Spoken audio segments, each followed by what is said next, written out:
Hello, and welcome back to Storytime with Eric Zimmer. Where we last left off in The Witches, the narrator's grandmama had told him about 5 cases in which children disappeared, vanished off the face of the earth.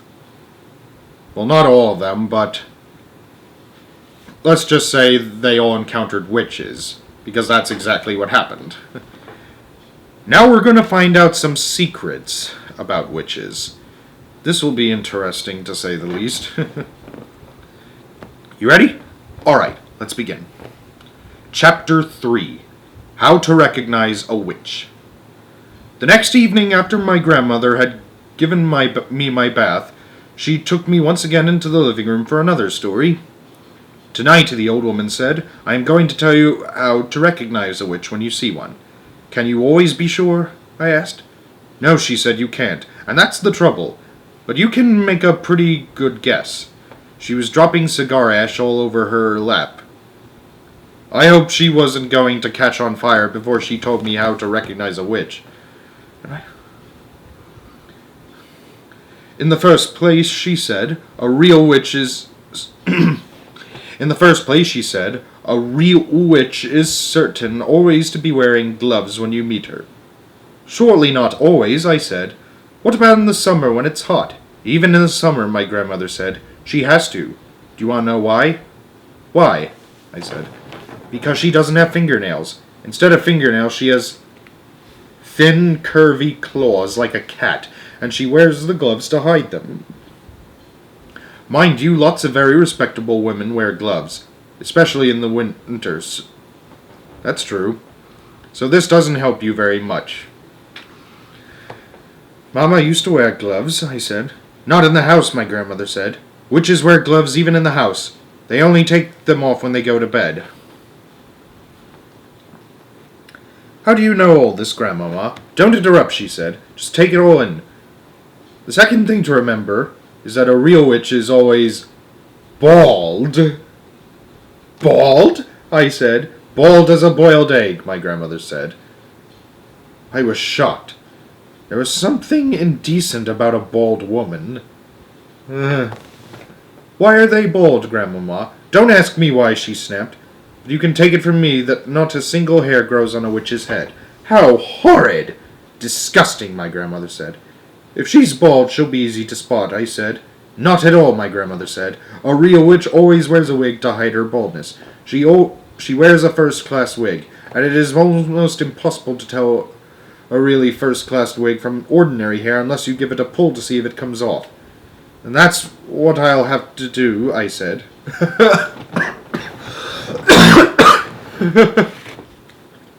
Don't be foolish, my grandmother said. You can't go around pulling at the hair of every lady you meet, even if she is wearing gloves. Just you try it and see what happens. I can only imagine. So that doesn't help much either, I said. None of these things is any good on its own, my grandmother said. It's only when you put them all together they begin to make a little sense. Mind you, my grandmother went on, these wigs do cause a rather serious problem for witches. What problem, Grandmama? They make the scalp itch most terribly, she said. You see, when an actress wears a wig, or if you or I were to wear a wig, we would be putting it on over our own hair, but a witch has to put it straight onto her naked scalp, and the underneath of a wig is always very rough and scratchy. It sets up a frightful itch on the bald skin. It causes nasty sores on the head. Wig rash, the witch is called, and it doesn't half itch. What other things must I look for to recognize a witch, I asked. Look for the nose holes, my grandmother said. Witches have slightly larger nose holes than ordinary people. The rim of each nose hole is pink and curvy, like the rim of a certain kind of seashell. Why do they have such big nose holes? I asked. For smelling with, my grandmother said. A real witch has the most amazing powers of smell. She can actually smell at a child who is standing on the other side of the street on a pitch-black night. She couldn't smell me, I said. I've just had a bath. Oh, yes, she could, my grandmother said. The cleaner you happen to be, the more smelly you are to a witch. That can't be true, I said. An absolutely clean child gives off the most ghastly stench to a witch, my grandmother said. The dirtier you are, the less you smell. But that doesn't make sense, Grandmama. Oh, yes, it does, my grandmother said. It isn't the dirt that the witch is smelling. It is you. The smell that drives a witch mad actually comes right out of your own skin. It comes oozing out of your skin in waves. And these waves, stink waves the witches call them, go floating through the air and hit the witch right smack in her nostrils. They send her reeling. Now wait a minute, Grandmama. Don't interrupt, she said. The point is this. When you haven't washed for a week and your skin is all covered over with dirt, then quite obviously the stink waves cannot come oozing out nearly so strongly. I shall never have a bath again, I said. Just don't have one too often, my grandmother said. Once a month is quite enough for a sensible child. Yes, well, there is such a thing as hygiene. It was at moments like these that I loved my grandmother more than ever. Grandmama, I said, if it's a dark night, how can a witch smell the difference between a child and a grown-up?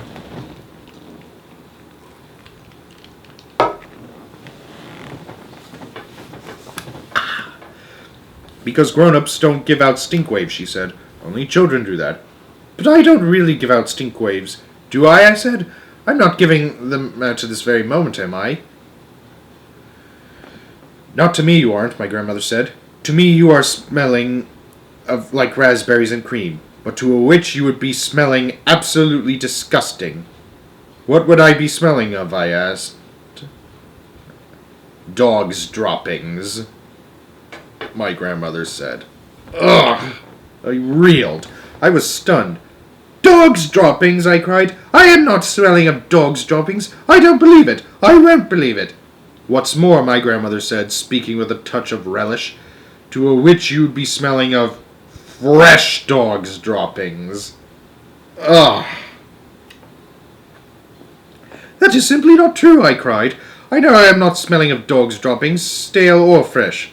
There's no point in arguing about it, my grandmother said. It's a fact of life. I was outraged. I simply couldn't bring myself to believe what my grandmother was telling me. So if you see a woman holding her nose as she passes you in the street, she went on, that woman could easily be a witch. I decided to change the subject. Tell me what else to look for in a witch, I said. The eyes, my grandmother said. Look carefully at the eyes, because the eyes of a real witch are different from yours and mine. Look in the middle of each eye where there is normally a little black dot. If she is a witch, the black dot will keep changing color, and you will see fire and you will see ice dancing right in the very center of the colored dot. It will send shivers running all over your skin. My grandmother leaned back in her chair and sucked away contentedly at her foul black cigar. I squatted on the floor, staring up at her, fascinated. She was not smiling. She looked deadly serious. Are there other things, I asked her. Of course there are other things, my grandmother said. You don't seem to understand that witches are not actually women at all. They look like women. They talk like women. And they are able to act like women. But in actual fact, they are totally different animals. They are demons in human shape. That is why they have claws and bald heads and queer noses and peculiar eyes, all of which they have to conceal as best as they can from the rest of the world. What else is different about them, Grandmama? The feet, she said. Witches never have toes. No toes? I cried. Then what do they have? They just have feet, my grandmother said. The feet have square ends with no toes on them, that's all. At all. Does that make it difficult to walk, I asked. Not at all, my grandmother said. But it does give them a problem with their shoes. All ladies like to wear small, rather pointed shoes, but a witch whose feet are very wide and square at the ends has the most awful job squeezing her feet into those neat little pointed shoes. Why doesn't she wear wide, comfy shoes with square ends? I asked. She dare not, my grandmother said. Just as she hides her baldness with a wig, she must also hide her ugly witch's feet by squeezing them into pretty shoes. Isn't that terribly uncomfortable, I said. Extremely uncomfortable, my grandmother said. But she has to put up with it. If she's wearing ordinary shoes, it won't help me to recognize her, will it, Grandmama? I'm afraid it won't, my grandmother said. You might possibly see her limping very slightly, but only if you were watching closely. Are those the only differences, then, Grandmama? There's one more, my grandmother said. Just one more. What is it, Grandmama? Their spit is blue. Blue, I cried. Not blue. Their spit can't be blue. Blue as a blueberry, she said. You don't mean it, Grandmama. Nobody can have blue spit. Witches can, she said. Is it like ink, I asked. Exactly, she said. They even use it to write with. They use those old-fashioned pens that have nibs, and they simply lick the nib. Can you notice the blue spit, Grandmama? If a witch was talking to me, would I be able to notice it? Only if you looked very carefully, she said. My grandmother said. If you looked very carefully, you would probably see a slight bluish tinge on her teeth. But it doesn't show much. It would if she spat, I said. Witches never spit, my grandmother said. They daren't. I couldn't believe my grandmother would be lying to me. She went to church every morning of the week. So did my grandparents. And she said grace before every meal. And somebody who did that would never tell lies. I was beginning to believe every word she spoke. So there you are, my grandmother said. That's about all I can tell you. None of it is very helpful. You can still never be absolutely sure whether a woman is a witch or not just by looking at her. But if she is wearing the gloves, if she has the large nose holes, the queer hands and the hair that looks as though it might be a wig, and if she has a bluish tinge on her teeth, if she has all of these things, then you run like mad. Grandmama, I said, when you were a little girl, did you ever meet a witch? Once, my grandmother said. Only once. What happened? I'm not going to tell you, she said. It would frighten you out of your skin and give you bad dreams. Please tell me, I begged. No, she said. Certain things are too horrible to talk about. Does it have something to do with your missing thumb? I asked. Suddenly her old wrinkled lips shut tight as a pair of tongs, and the hand that held the cigar, which had no thumb on it, began to quiver slightly. I waited. She didn't look at me. She didn't speak. All of a sudden she had shut herself off completely. The conversation was finished. Good night, Grandmama, I said, rising from the floor and kissing her on the cheek. She didn't move. I crept out of the room and went to my bedroom.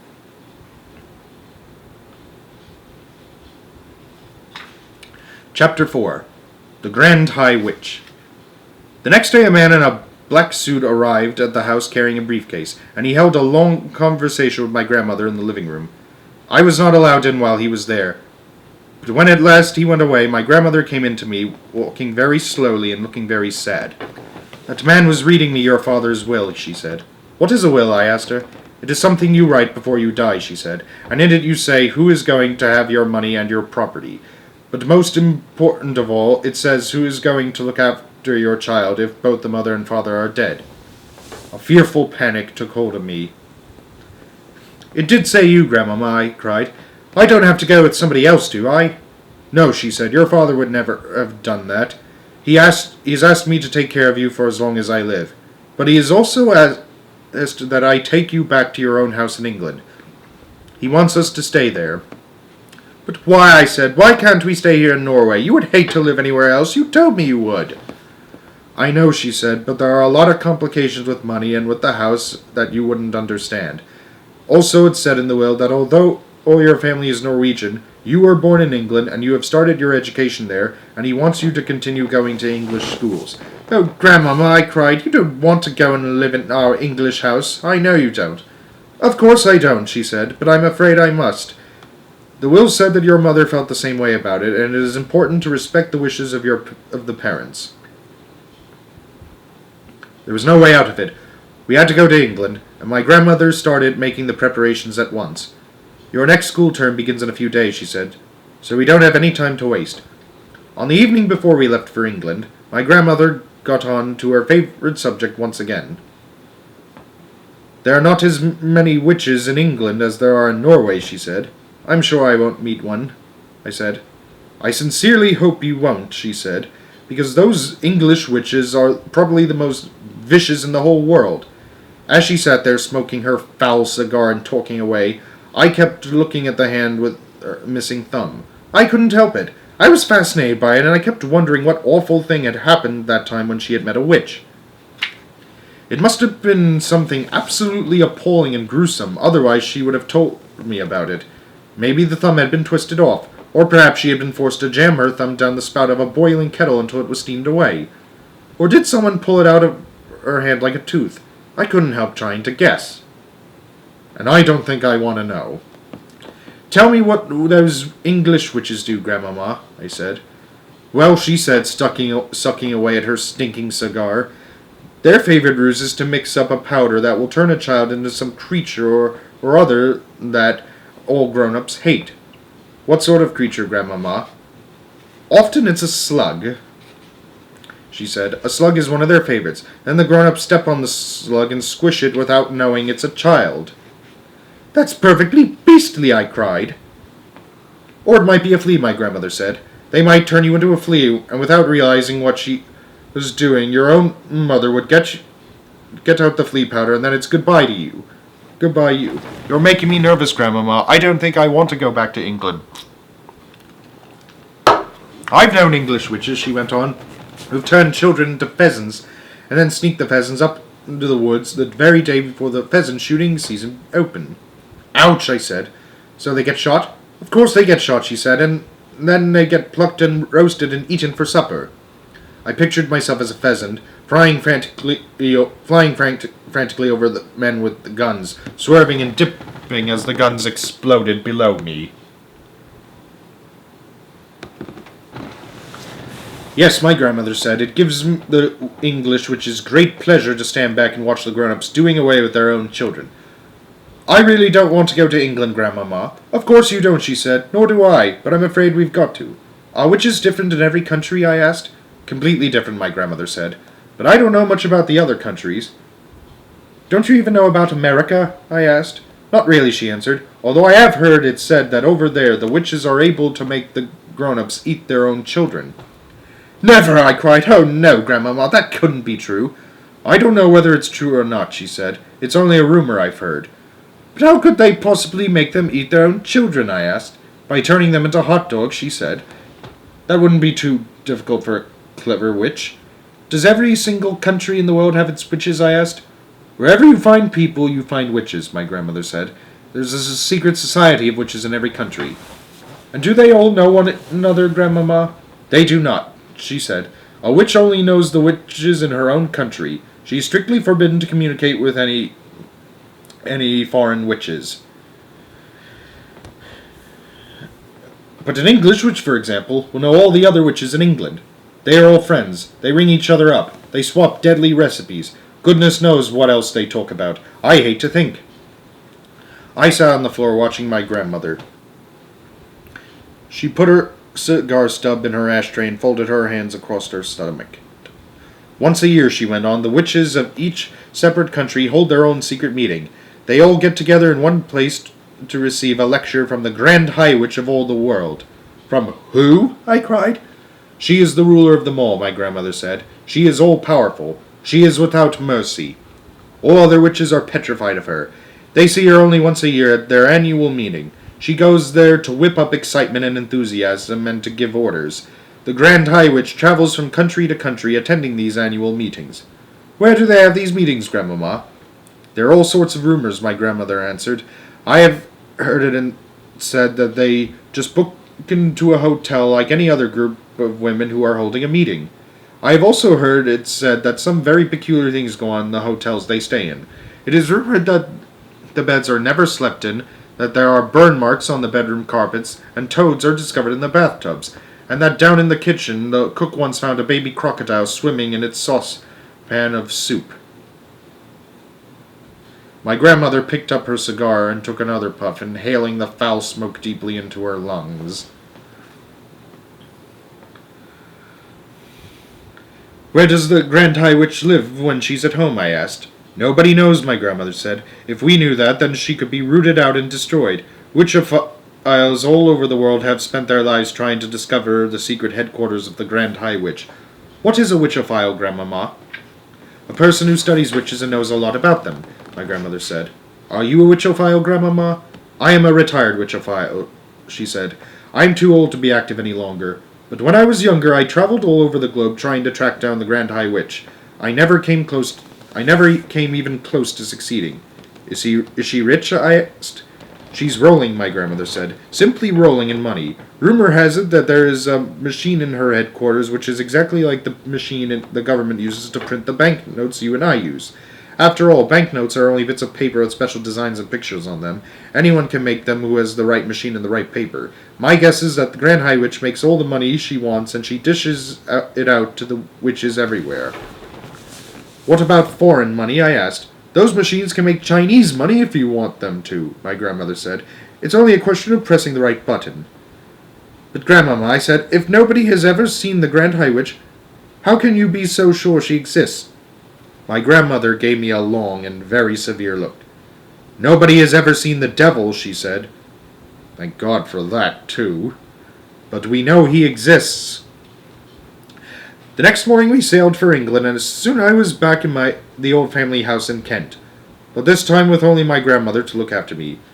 Then the Easter term began, and every weekday I went to school, and everything seemed to have to come back to normal again. Now, at the bottom of our garden, there was an enormous conker tree, and high up in its branches, Timmy, my best friend, and I had started to build a magnificent tree house. We were able to work on it only at the weekends, but we were getting along fine. We'd begun with the floor, which we built by laying wide planks between two quite far apart branches and nailing them down. Within a month we had finished the floor. Then we constructed a wooden railing around the floor, and that left only the roof to build. The roof was the difficult bit. One Saturday afternoon, when Timmy was in bed with the flu, I decided to make a start on the roof all by myself. It was lovely being high up there in that conker tree, all alone with the pale young leaves coming out everywhere around me. It was like being in a big green cave, and the height made it extra exciting.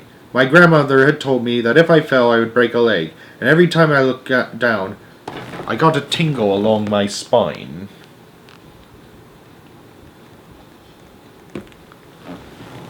I worked away, nailing the first plank on the roof.